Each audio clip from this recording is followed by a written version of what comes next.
All right, what's up, everyone? Welcome back to the Christian Kuntz Podcast. I'm here with my boys Trey and Jesse. We got Swing behind the boards, and we are joined by a very special guest. I've been waiting to get this guest on. He's been coaching a long damn time. He's forgotten more football than we know football on this show. Let's give it up for Coach Jerry Schmitt.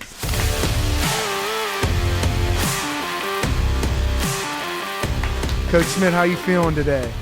I feel great. I feel like you and I have been having a podcast our whole life since I've known you. That's true. Because we go back at it all the time about football and golf and everything else. All right, so I know you want to bring this up. Go ahead. You can bring up the golf story right off the bat. Go ahead. Because I know you're dying to tell this, and then I get to get into you were late today because there's a bunch of former Dukes that are going to be listening to this show. And you called me, and his ass was late. He calls it Duke's time. Everyone's going to be there on Duke's time. 10 minutes before the team meeting starts, you show up. What did you show up today? 2 minutes before. So you weren't on Duke's time. I was not. All right, so you're late. And now I'll give you the floor to address what happened in golf. Go ahead. This was like 8 years ago. Go ahead. I wasn't even going to bring it up. Yeah, you were. I know you. I mean, I know how competitive you are, Go and you ahead. don't want the public to know that an old man beat you on a golf course. He beat you. He didn't only beat me. He beat me at TPC Sawgrass too. But listen, I came late, straight from a workout. Oh, you're one of those guys. Here we go. You're one of those guys. Did I make an excuse about No, you didn't. Yeah, You said right. that you just were 2 late. minutes before? Yeah. And I was actually meeting with a Duquesne former player, See? booster. Did I bring that up? You didn't bring it up. I make an excuse. He's making excuses, is what you're saying. Okay. Just making sure we're on That's the what same I'm page. It doesn't sound- Anyways, we're down there at TPC for a Duquesne football golf outing. Okay. Fundraiser. Eric Vaccarella Yep. does a great job. Okay, in honor of his brother, Vinny Vaccarella was a great player. Yep. Linebacker Char at Duquesne, Valley. Char Valley. Yeah. So Eric has this outing. We go down, and he's at Jacksonville at the time. Okay. And I invite him over to the outing. He says, I can't. I got to practice. I got to be there. So he comes late. We got 5 holes left, and he and I have gone back and forth about who can win in golf, you know. And so he jumps on the back of the cart and plays the last 5 holes. Okay. Okay. You can imagine what happened because he didn't want me to tell the story. At Sawgrass, I beat him in the last 5 holes. Bad? Did you beat him bad? Yeah, I hit about 9 balls on the island hole. It took me about 9 times to hit it on that green. I just kept hitting them. But yeah, I played bad. I came out. I was carrying the clubs. He was in a cart. He didn't warm up. He just showed up. And No. it wasn't his clubs, and you Oh. know. And Not even my clubs. Oh, see, there you go. You're That's one of right. those kids, like, Yeah, I'm making excuses. He beat me. As we're playing, you know, I start to get a little lead. He says, "Well, you play old man golf, you know, Oh, yeah, like I- short, right down the hill or down the middle, and everything." I said, "Well, this old man's going to beat you." Yeah, it wins. He got me. But I want to get into now that that story's done. We have plenty of stories that we could tell. I want to get into your coaching tree. Okay. I didn't know. I mean, I did know that you've been coaching for a long damn time, but I didn't know the levels to it. And you know, you leaving. You were at Duquesne first. You've been 3 stints at Duquesne, but all in total 31 years. Yes. Give me your whole rundown of once you finish as a 3-year letterman at Westminster on an undefeated team your senior season. I didn't know that. You did some homework. I did homework. You were running the ball. I'm impressed. Not you, but you were blocking for who was running. Absolutely. Give me your time after you were at Westminster and how you got into coaching and how you got to where you're at now. Well, like a lot of us that graduate from college, we have no idea what we want to do for Yeah. a living. And I went down to my high school athletic director and said, "How do you get into coaching?" And he said, "Come with me." He walks me down the halls at Keystone Oaks High School to Tom Donahue's room. Tom Donahue, who was the general manager of the Pittsburgh Steelers before Colbert, and then Buffalo Bills, and then the Eagles. When they had their Super Bowl Yeah. run, the first one. Okay. So he takes me to his room, and Tom had just got the head job at West Allegheny football. And because I grew up with his younger brother, I was best friends with his younger brother at St. Bernard. Wow. He doesn't want me to bring up St. Bernard because he went to Our Lady of Grace, grade school, played football like I did. Right. And it wasn't the same years, but we did kick their butt all the time. So, right? I'm undefeated versus St. Bernard's. But go, keep going. Different eras. Different that's eras, okay. but go ahead. No, yeah. that's all right. So, anyways, I had known Tom's younger brother. Tom hired me on the spot to coach at West Allegheny. Okay, so I go there and start coaching. I kind of liked coaching, and I thought to myself, well, you can't make a living making a couple $1,000s coaching high school football. So I went back to school. I was a math major, and I went back to school and got a teaching degree. So I started teaching. I taught high school math for 17 years. I started into the coaching high school. So one of my big mentors taught me how to coach and taught me about football and mainly about teaching. So Terry Russell takes over at Duquesne. Wow. Dan McCann took a couple years off. Terry had played at Duquesne. Here's a fact for you. Terry Russell was the student athlete of the year at Duquesne heard that. when Norm Nixon was a senior. Wow. Terry Russell played football and baseball and was voted student athlete of the year. You guys know Norm Norm Nixon? Nixon, NBA. That's crazy. Yeah, so that's how good an athlete Terry Russell was. Wow. So Terry takes over as head coach, hires me because he knew me from Mark Lamonde, who you know from Char Valley. Yep. Right? Shout out Mr. Okay. Lamonde. So Mark Lamonde is his nephew. I played right next to Mark Lamonde in that undefeated season at Westminster. So he hires me immediately to be his offensive line coach. Okay. This is like my third year of coaching, okay, for $500. At Duquesne. At Duquesne. Part-time for $500. For the whole season. For the whole season. Damn.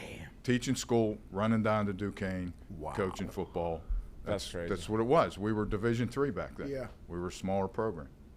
Wow. So I spent 3 years from Terry, and I learned a ton off of him. And then Coach McCann came back and brought his staff back, so I went and did a little high school coaching. Mm-hmm. And in '92, Greg Gattuso gets hired as, by the way, Greg Gattuso, who was the head coach at Albany. Yep. Okay. We played against him. We played against him. Should have won that game. Seat LaSalle guy, yep. South Hills guy, a lot of South Hills guys. I get him hired under Terry Russell, and this was the funnest time ever. We literally coached at Couples-Field back then, South Stadium. Dang.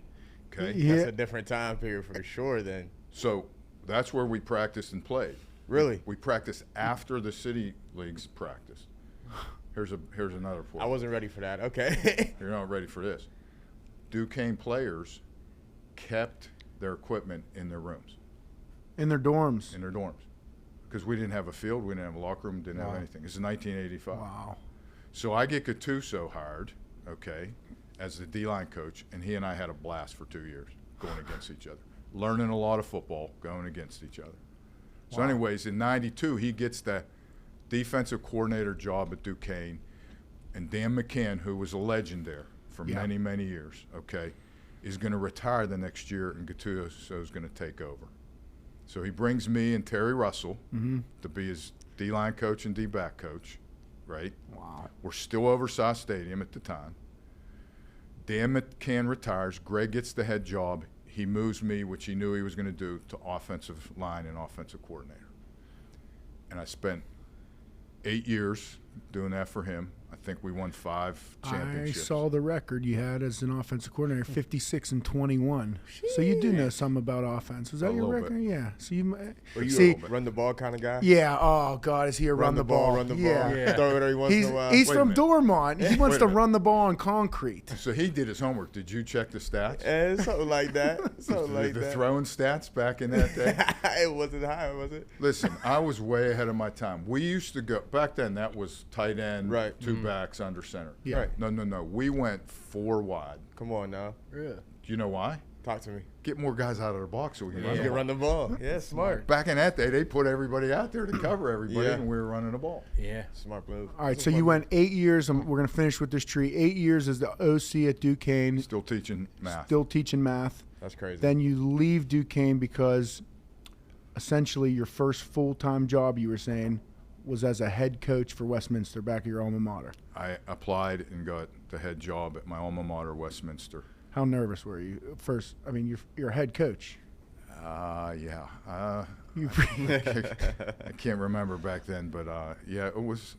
Especially I was replacing Joe Fusco, who was in the College Hall of Fame. Yeah. Who was a legend. He won 5 national championships, NAIA. Sheesh. Like Westminster, before they went Division III, which was right when I got there, they were D2. They were NAIA, which was essentially Division II. Yeah. But people don't understand. There were in NAIA back then. There were over 300 football playing schools. Like Walter Payton played in NAIA.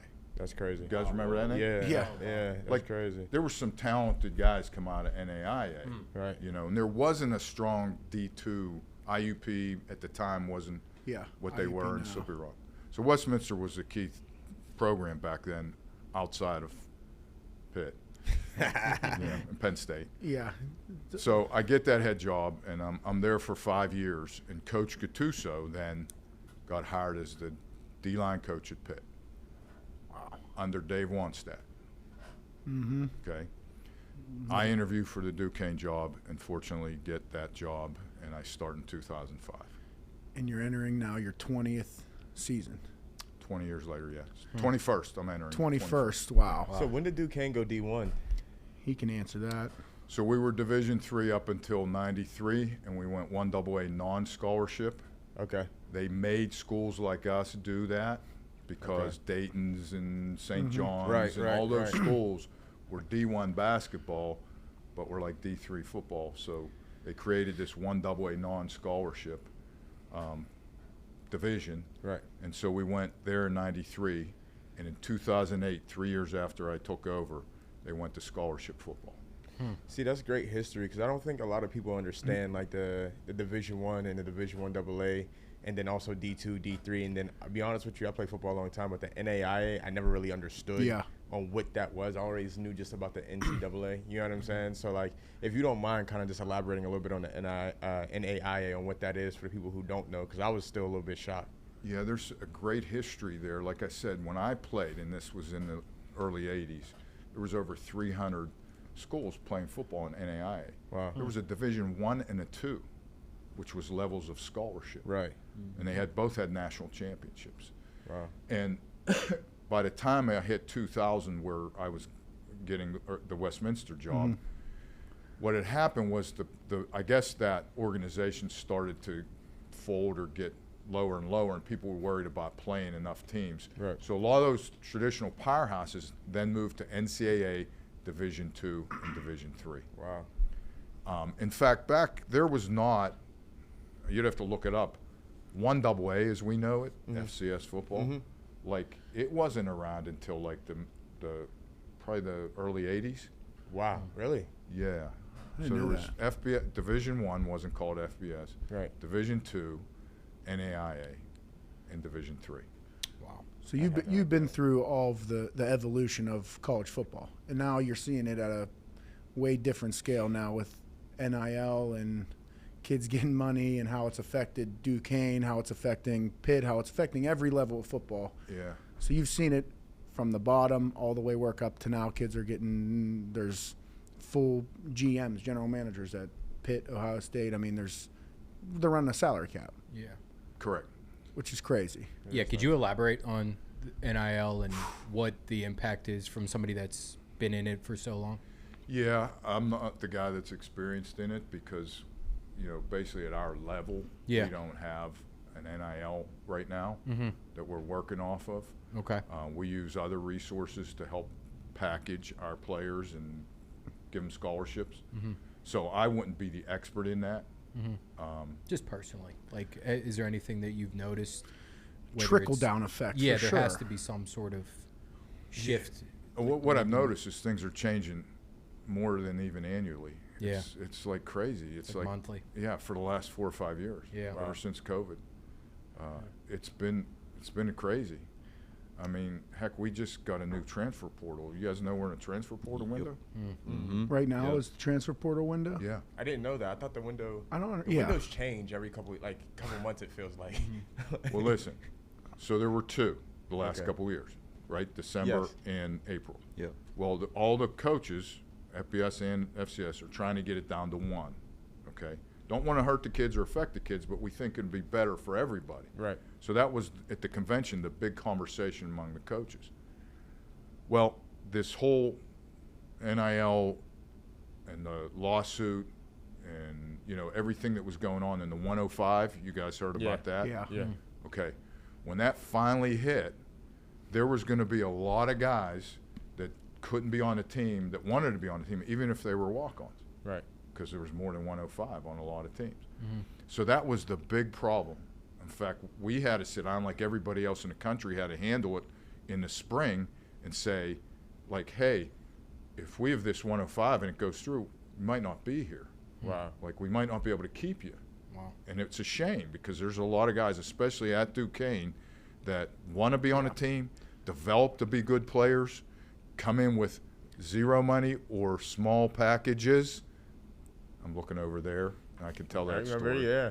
Okay, and develop to be really good players. Right. Okay, but they won't be able to do that because of that limit. Right. Luckily, the NCAA, they put in this designated student athlete is what it's called. Okay. Okay, and they're grandfathered in. So you, Trey, if you're on our team Right. and you're the number 108 or whatever, you can be that and stay on the team till your eligibility ends up. Okay. Is gone. Wow. So they're grandfathering all these guys. Well, what's happening is every college has to designate who those guys were that could have been impacted by the limit, by the 105 limit. So we all turned that in. Okay. Literally had to be in Sunday. Okay. Well, last Wednesday I remember I was up Reds. You know Yeah. Reds? Redbeards? No, up in Brookline. Oh yeah, your spot. Yeah, they were doing a special serving some huddle wings, and you know how much I like my huddle wings. Yeah. So I had to go up and get some. I get this notice that there's going to be a new transfer portal window starting on Monday for all those kids that are in that situation. Okay. Okay. So they have a chance to go to other schools essentially in that window while being on your team. Well, they can go in and try to go to other schools, but they're on our team. Like, they're still on our team. They're still on everybody's team because they grandfathered them in. So me and everybody else was blindsided, kind of confused why that window just came up like that. So that's why I said, you guys probably don't know, we're in a transfer portal window, but only for the guys that are in that DSA. That's so okay.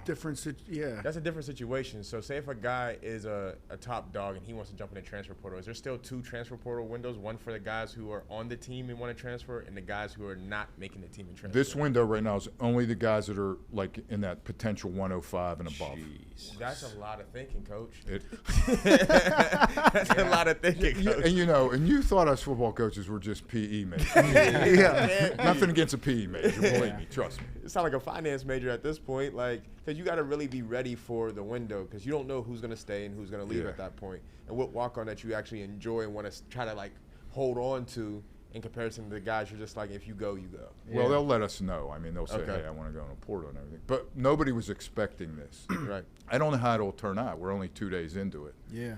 But that was just another thing that when I say things change almost daily. Like, It's crazy. It's kind of crazy. And everybody's just navigating it, doing the best they can, staying positive.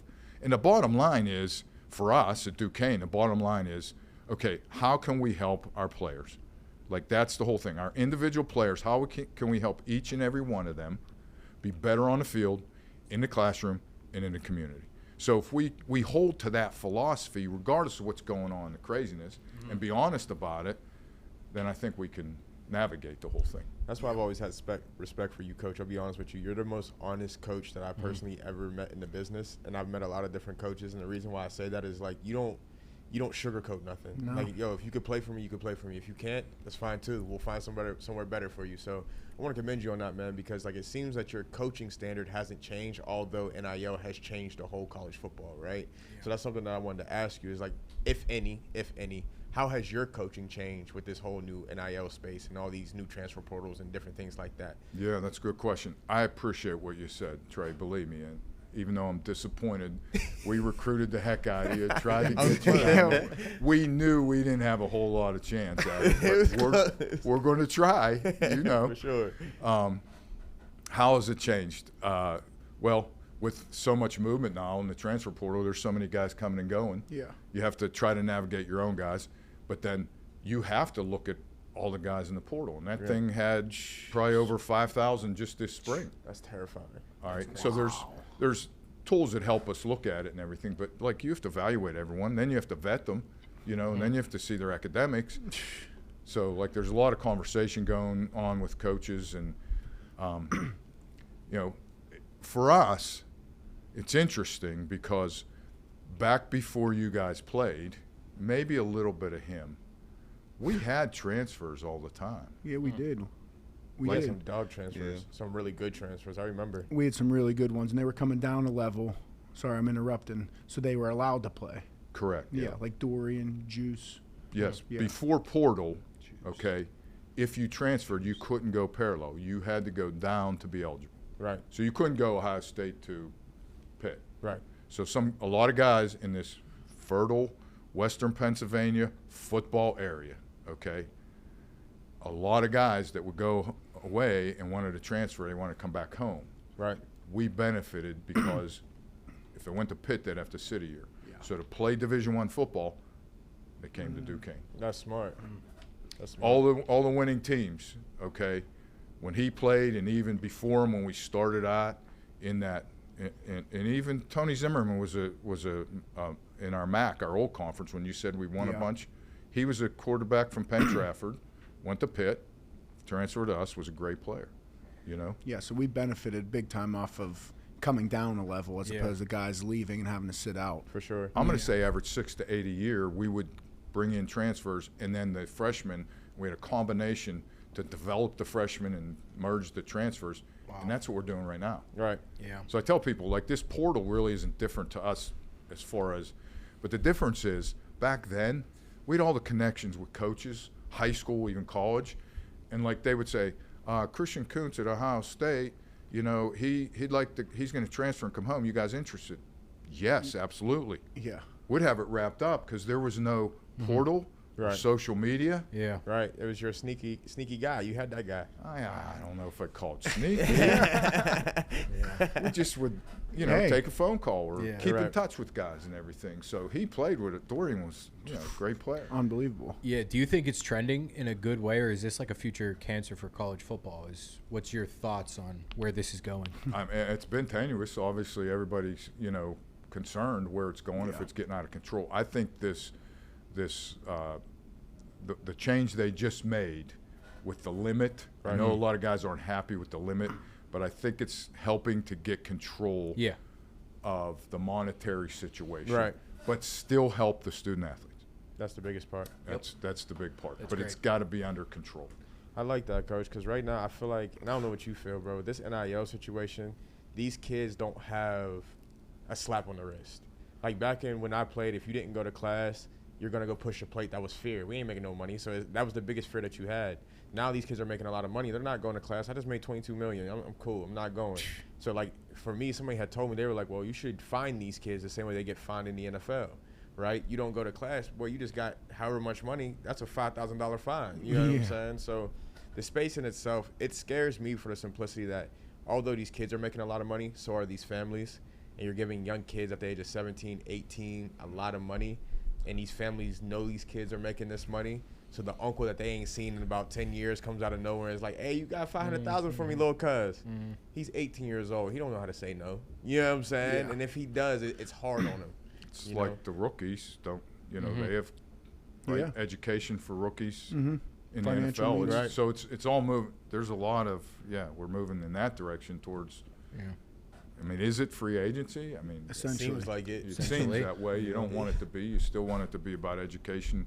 Essentially, it's getting like more of a pro scheme. Like it's getting more of like the pro level. You're gonna These have a athletes are GM. contracted employees of the school now, essentially, is what it looks like. Yeah. Like, it's scary. Yeah, it's headed that way. That's what it is. Let's fast forward to 2011. I'm a senior in high school. I want to talk about my recruitment days. Broken back. Didn't play much high school football. Got hurt my sophomore year. You know, I fractured my back.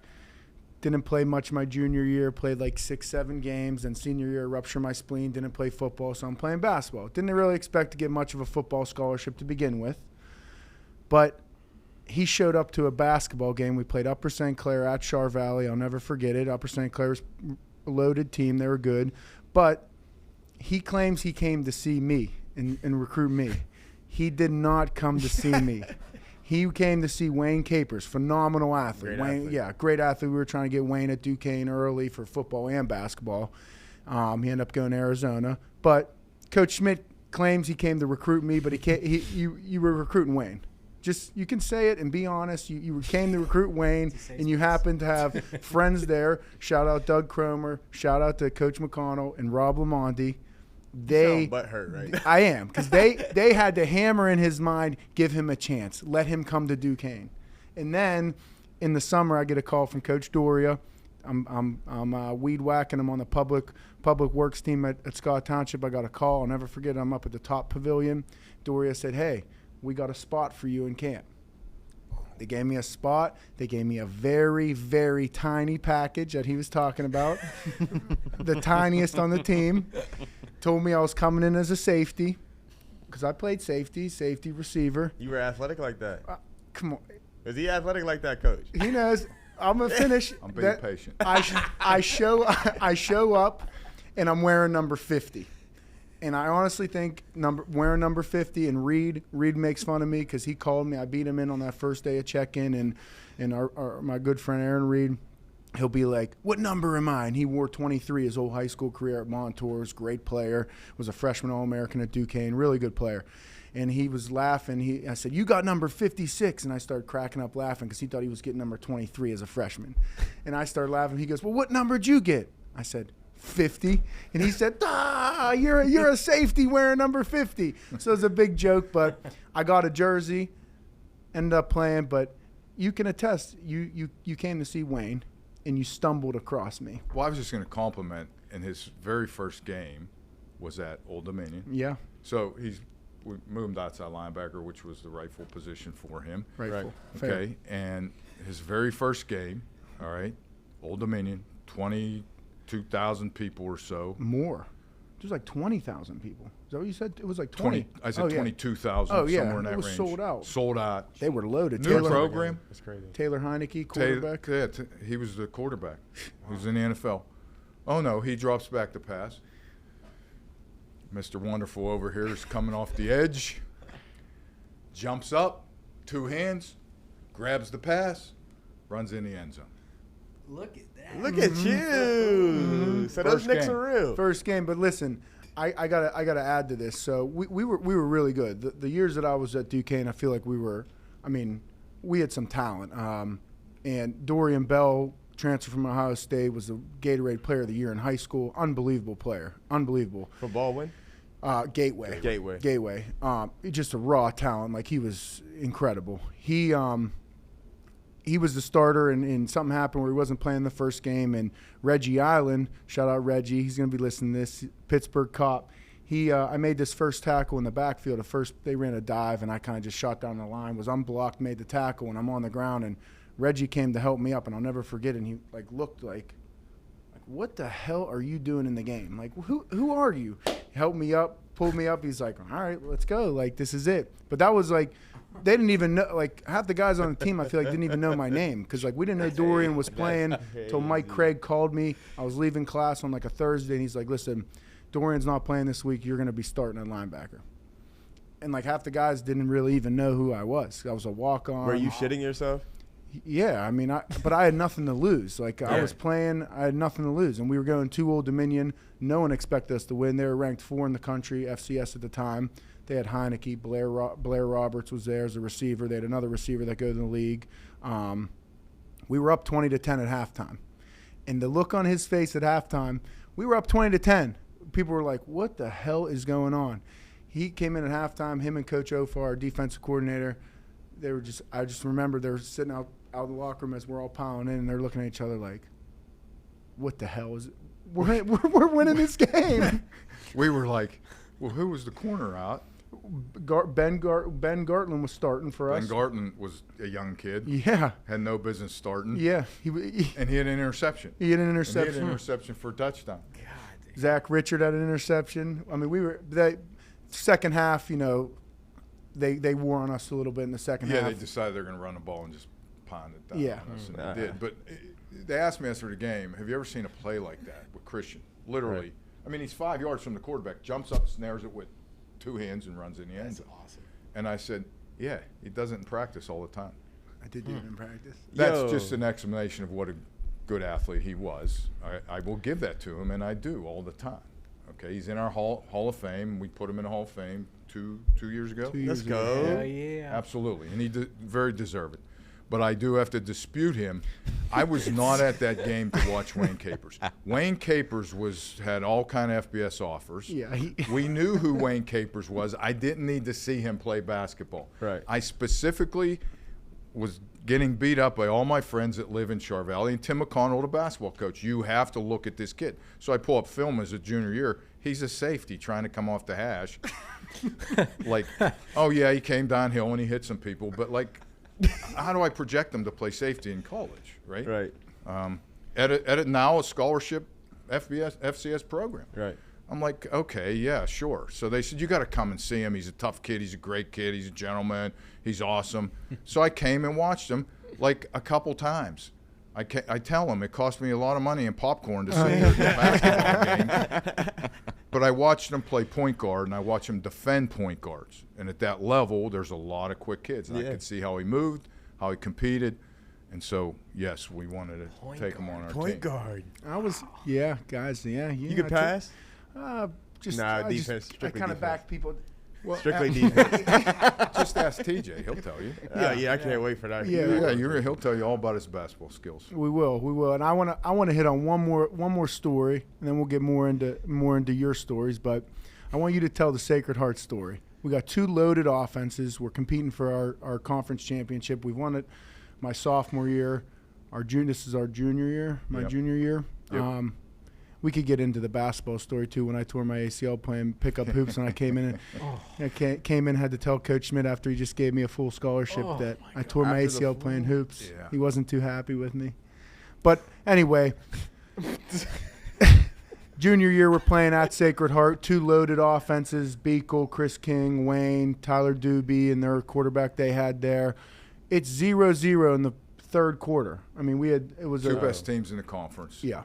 Basically, we essentially already clinched a tie. The winner would go to the playoffs. This game Okay. pisses me off. So we're up there at Sacred Heart playing. It's a 0-0 battle. We did have a receiver or 2 hurt, I think. So Beats was a little bit off. They had a great defense too. They were good. They had a great defense. We had a great defense. Good running back. It's 0-0 like in the third quarter. Wow. Okay, middle of the third quarter. How do you even adjust at halftime at that point? You're trying to grind something out and get on the board because you're thinking the first team that scores is probably going to win this game. And this was a rivalry with them. So it's about midfield. Okay, they decide to go for it, like on 4th down, 4th and 1 or something. I'm standing there on the sideline. They run the ball. This one comes off the edge, throws a big old tackle down, cuts underneath, tackles the running back, no gain. Let's go. Ball's ours, right? He gets up, flips his chin strap off like he likes to do, put that helmet over, looks at me and goes, let me know if you need me on offense. See, we couldn't do anything on offense. I figured I could bring something to offense. What are you going to do on offense? I would have done. Running back? We gave him Or receiver? my senior year. He finally called a fake punt where, I was going to tell that story. where I went from. I would long snap my senior year, and I will give Coach Schmitt credit, and I give him credit. Anytime anyone asks me, he's the first person to. He always made me long snap. I was the backup for 4 years. He'd always make me go down and get extra. I'm like, all right, whatever. Like, I'm going to go down and snap a couple. I'm never going to snap in the game. He would look at me down there and say, I'm telling you, you should take this seriously. You should do. And I'm like, I'm not going to long snap. I just want all-American linebacker here. Like, I'm not going to long snap. Oh, man. Why would you?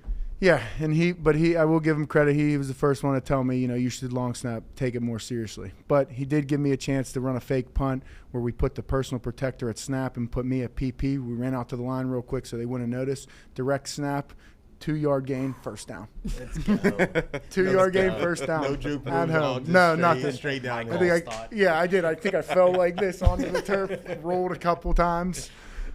Well, I'm certainly glad what should have happened didn't happen because we practiced that all the time. Like he said, I finally ran a fake punt, okay? Well, we practice it all the time, so we're ready for it. It was the right time. One guy did not step down and make his block, because if he does, he's probably going in the end zone by 50 yards. That's crazy. He had to tough it out for the first time. But if that guy just took the right step and sealed the one guy, he's probably going 50 yards for a touchdown, and we wouldn't hear the end of it here. No, I'd be talking The about show would be over. Never. He'd be dancing. And Yo, that's crazy to me, though, because kids don't understand. Like, from a player's perspective, you hear it's like it's a game of inches, but it never hits you until you start coaching. And then you see the one guy who misses the block. And you're like, bro, like, do you see a truck could have ran through that hole if you just do the right thing? if one guy. One guy. And that's the one thing I love about football opposed to other sports. Because, like, for example, baseball, you have a great pitcher, he can control the game. Basketball, you have a good 2 guys, they can control the whole game. Football, it's all 11 have to be doing their job in order for us to win this game. If not, that one single person didn't block the blitzer. Game over. Or that one single person didn't high and tight, and now it's a fumble. Isn't It's it different. It's funny that we could talk about games from 10 plus years ago, and like you could still vividly remember plays, or like at least a sequence of plays where you're like, I can't believe that happened. That play right there screwed us. It's like one play out of how many? You run 70 on offense, 70 on defense. yeah, what's crazy too? This is all sports, but you know, right? We were at a wedding on Saturday, and there was probably 15 former players. There was like 7 in the wedding. There's a lot. You know, there's probably 15 guys there that played at Duquesne. Right. And like I was standing there, and I said, there's a lot of wins in this room, but more importantly, there's a lot of network and camaraderie, and you know, that's one thing too that football brings, and all sports do. But just the nature of the game with so many guys, you know, I tell the story. You're the Hall of Fame. Your team went in too, right? Our team. All right, I'll tell the story. I just told the story this morning. There was a guy that came back, okay, and he comes to me at that little pre-party, you know, where we do snacks and we're meeting and greeting, and he comes back. He's dressed awesome. He's got a beautiful girlfriend he's introducing me to. He said, I'm running my own company. This is like 5 years out. He's happy and as proud as could be. I'm so happy to see you, Coach. I'm happy to see the guys, see everybody. I'm not going to say any names. He never played one play in his 4 years at Duquesne. But his experience being part of the football team, we talked about this with the 105 limit. He absolutely loved it. Yeah. And he talked about how that experience helped him with his academics be successful after. It's crazy. Absolutely. You know? And I'm like, oh, that's what it's about. That's what he It did. is. It's great that he's playing the NFL, and it's great everybody's had success. Right. You know, we love that, and we watch that. But there's thousands of guys that are having success from what they've gained from playing the sport. Yeah, I think that's super pivotal, and I want to ask you about like the grind of what it takes to be a high school and college coach. You know, the guys in the league get more money. It's not like the players, but just talk about the grind that it requires for you to show up every day. Like you're talking about teaching classes, then driving down. Just, you know, how much does it take for you guys to, like the pride and everything for, you know, you to show up every day? Yeah, that's a really good question. You might be asking the wrong guy, though, because my wife will tell you that I always say I've never worked a day in my life. Yeah. I loved teaching. I taught math. I loved it. In fact, I miss it. But, you know, I got a chance to be a full-time football coach in college, and I love that. It's a teacher as well. What's that? That's a teacher as well. I learned so much from teaching to be a good coach. Yeah. Absolutely. It is a grind. You just drive it because you love what you do and you love working with young guys. And I don't know. It's just that competitive spirit we have. You know, you were talking about it before, and what you're doing. Yeah. You know, the competition and the drive to get better and do more. That's just who we are. Now, with you being a math guy, do you use analytics? And I know you don't call the plays, but you have an impact on, you know, what we're running, and obviously because you have a lot more responsibilities outside of being an OC. But do you use analytics in how you're coaching now? And did you use it back then with being such a math guy? So back then I did the raw version, like a lot of by hand and, you know, checking tendencies and everything, because back then when you played, we didn't have No. there wasn't as much, and we didn't have as much because it's resources. Yeah. You know, some of that stuff when it was coming out costs a lot of money. So we did a lot by hand. And then as it started to go, we started to get a little bit more into it. You know, and there's that balance. You talk to any coach, do you go strictly analytics, which a lot of guys are doing now, decision making. We utilize it. We have it as a resource, but I can't tell you every single time I went exactly by what the book says. So you're more of you're going to use the analytics to your advantage, and then however you're feeling, however you think the game's going, you're going to call. I think there's some feel to it.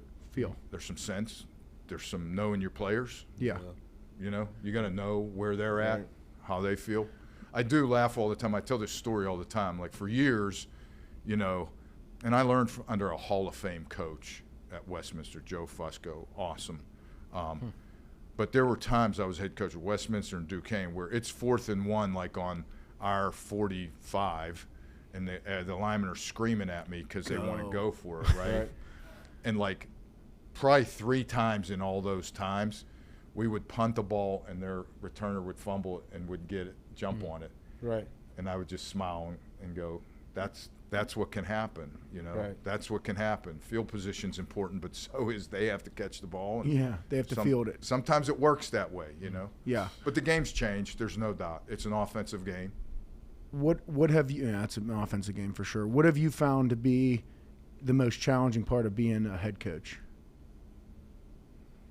Like a hurdle you've had to come over from your time at Westminster to moving to Duquesne, and then how the game's evolved today, and how you're managing players, you're managing, you know, a salary cap essentially. Yeah, it's everything. been a salary cap. With what's been, you know, your biggest hurdle as a head coach, where you're like, man, every year this is like something that I want to get better at? You know, personally for me, it was hard to be a head coach because I love coaching football. I love being an offensive line coach and love being an offense coordinator.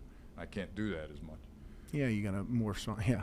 I do all that stuff so they can do it, and Dory will tell you our offensive coordinator does an awesome job, but he's great. I'm a pain in the butt sometimes when I walk down there and I've heard. Put my 2 cents. Believe me. Probably for me, staying on top of like how to deal with young men that have changed. I mean, I've been in the game for 40 years or so, and how they've changed. Yeah. And their attitudes and things they like and don't like, and that's why I love a young staff, because I'll always like throw it by them. Like, okay, and it, you know, it's hard for me because like I'll throw out some name like, hey, Joe Green did this or whatever, you know, and sometimes they'll look at me with the names I'll use, and I'll look at Darnell, who's another old coach. I go, I guess they don't know who that is, and he goes, no, coach, we're way past that. And it was like a Hall of Fame player. Yeah, that's crazy. Yeah. But it is what it is, isn't it? Right. So many years. So young guys help me stay on top of, coach, that's not cool anymore. Okay. I'll back off, you know, to a point. Coach, these are the things, and for social media, all that, they help me keep on top of it for whatever I can. So to me, I think it's changing with the times, but still holding to your principles. Yeah. The core of treating people the right way and having discipline, you know. People think there's guys on my staff, you know, you need to throw that guy off, or you need to make him run, or do all this stuff. You know me, I'm a big believer in mental reps, psychological motivation. You know, I talk all the time to our players and our captains. I probably said to him, you can scream and yell all you want, but Trey, if you're not doing what you're supposed to, I'd expect Christian to walk up in your ear and go, you're better than that. Right. It's all it takes. You don't have to make a scene on the field. Right. Yeah. And if you're any kind of athlete, that's a challenge. That's enough. Or you're a freshman, and he walks up and goes, we don't do it that way here. We just don't do it that way. You know?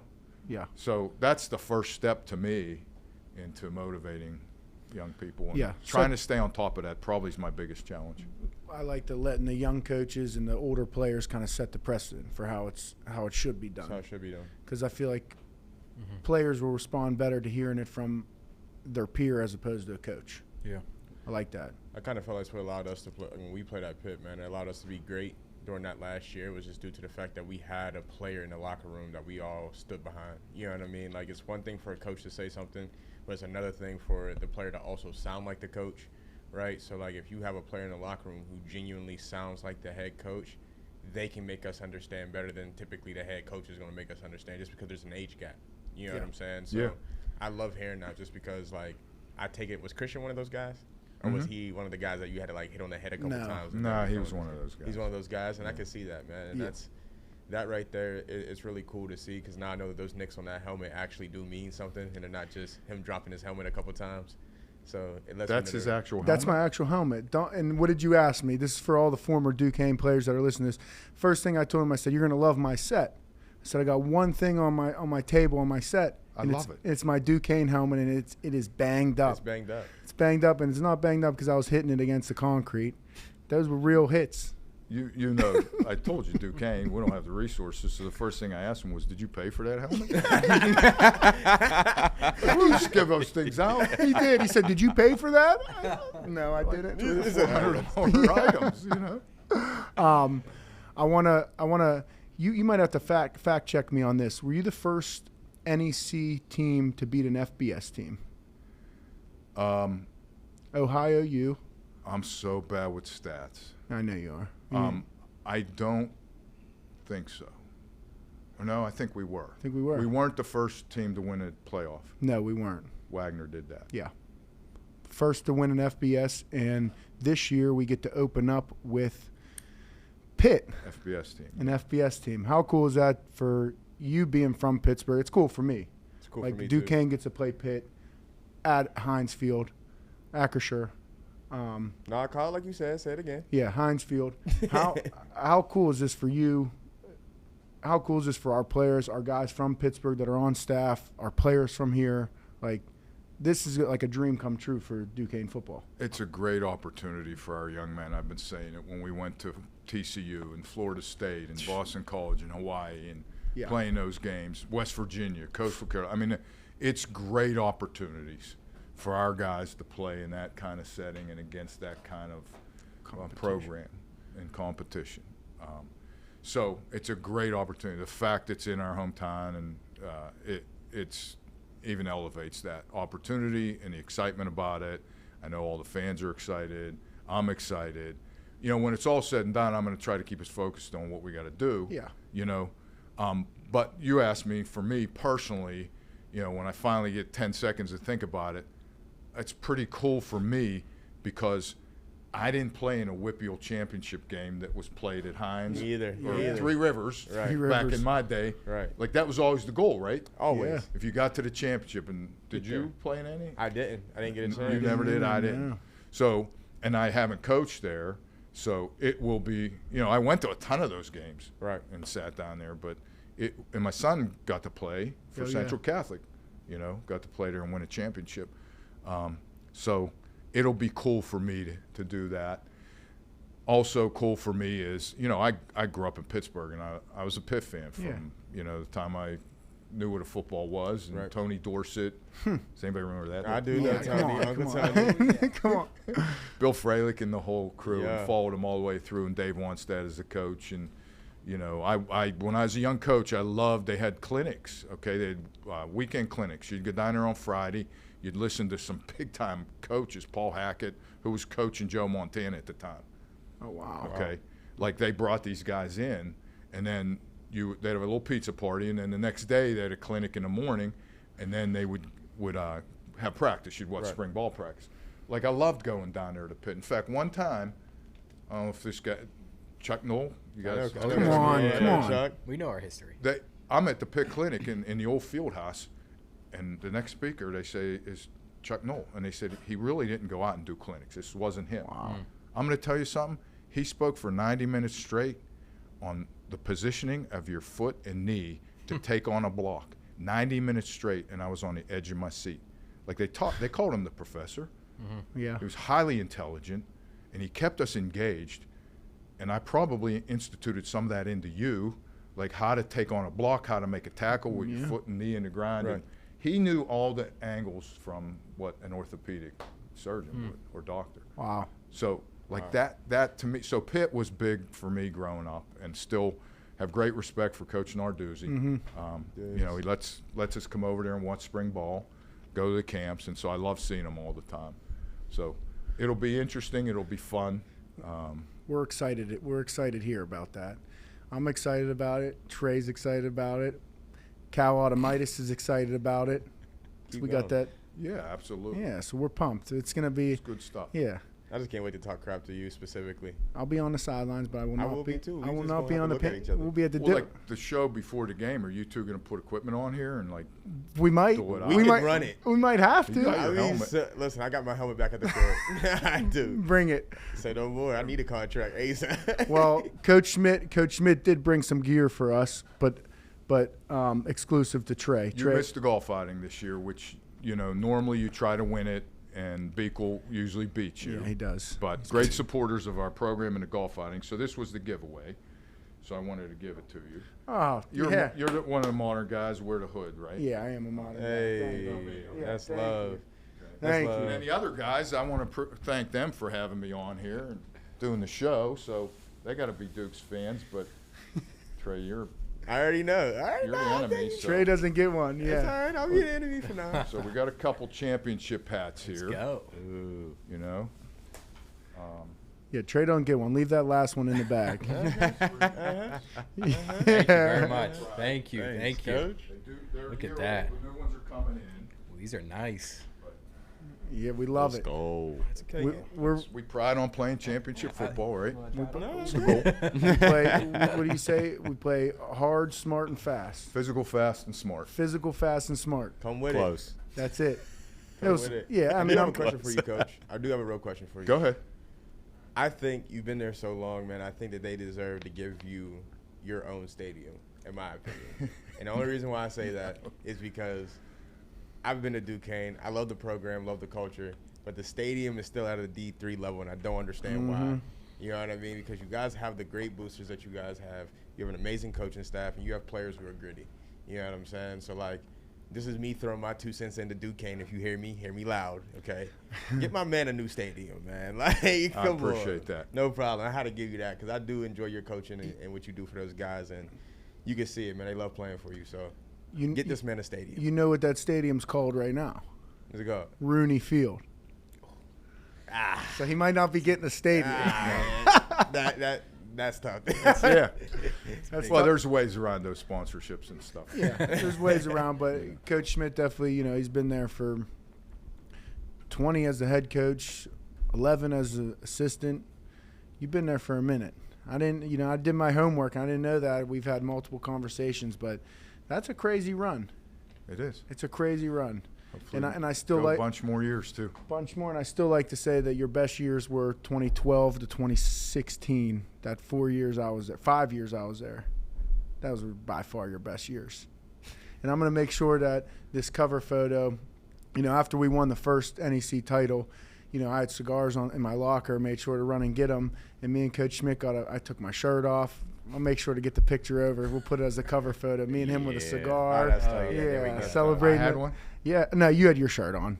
Don't worry, but you had a cigar. Yeah. Really? Oh yeah, I think you were holding it. I don't know if you were smoking it. Oh. I was smoking it. Yeah. Yeah, we had a good time at Duquesne. There was some instances where you had to come up to the wing and make sure that we were behaved. That's probably a story I'd tell off. Oh, Coach Schmitt, I appreciate you coming in, boys.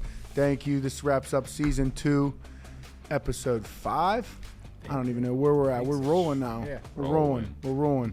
Like, share, subscribe, retweet. See, this is what I got to do. I'm honored that you had me on. Thank you. No, we're honored. We're honored to get you on. These guys actually, I knew I was going to get you on at some point. Yeah. These guys made the request because we'll text in a group message. Who do we get on? And I think Trey texted back. Your coach. Yeah. Get him on.